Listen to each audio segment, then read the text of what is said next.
Water. It is an essential part of all life on this planet. Nothing lives or survives without it.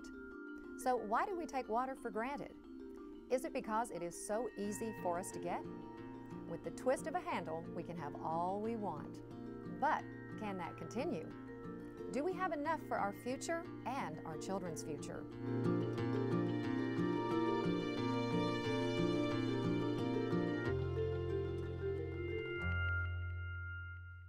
This program has been developed to help explain why it is important to conserve water and to give you some easy ideas on how to do that. The Earth is sometimes called the blue planet because there is so much water. But 97% of it's salt water. 3% is fresh water, but 69% of this fresh water is frozen in the polar ice caps, and 30.7% is unattainable groundwater. That leaves only about 0.3% as available fresh water for the world's needs. Make no mistake, water is a very limited resource. Although regional water providers are working to ensure we have enough water for the future, the federal census has predicted that our region will double in population within the next 50 years. As our population increases, our new neighbors and our children will need places to live, and they will need water. New water supplies will be further away, and the infrastructure required to treat and deliver that water is very expensive.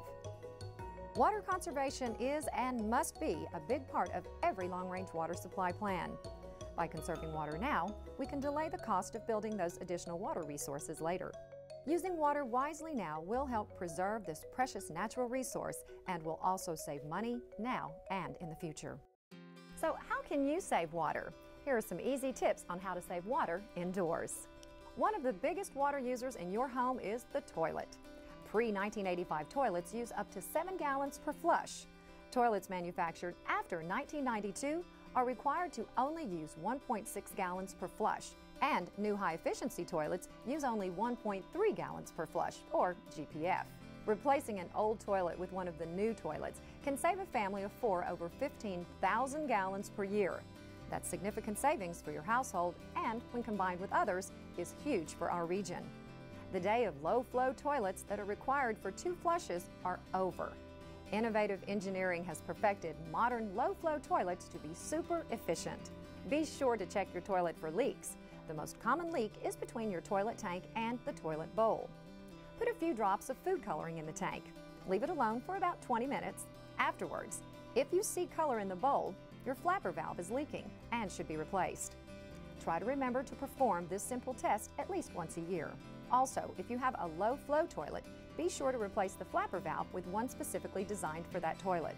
A standard flapper valve will negate the savings of a low-flow or high-efficiency toilet. Another big water-wasting offender is the shower. Many standard shower heads use 10 gallons per minute. That is 100 gallons for one 10-minute shower.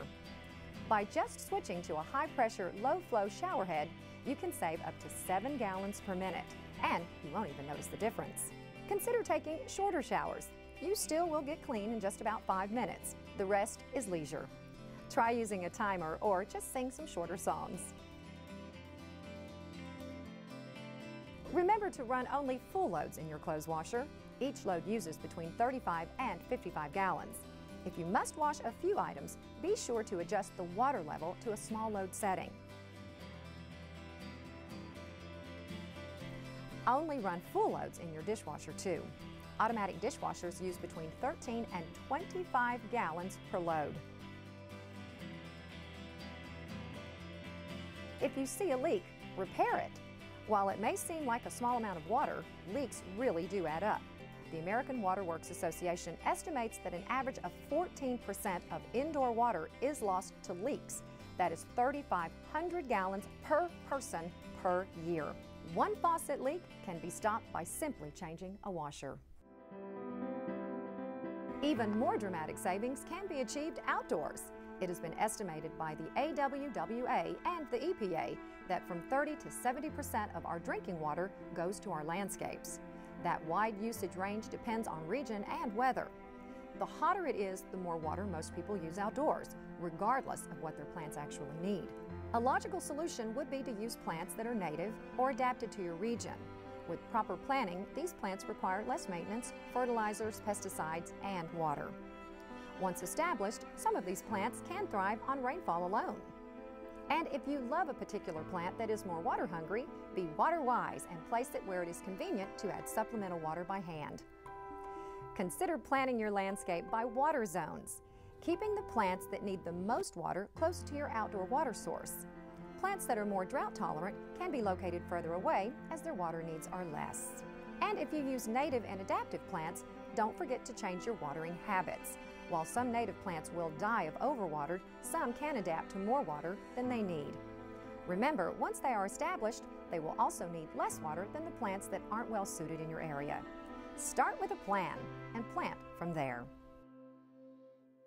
Where can you learn about native and adaptive plants? Go to TexasSmartscape.com or the Texas AgriLife Urban Landscape websites to learn more.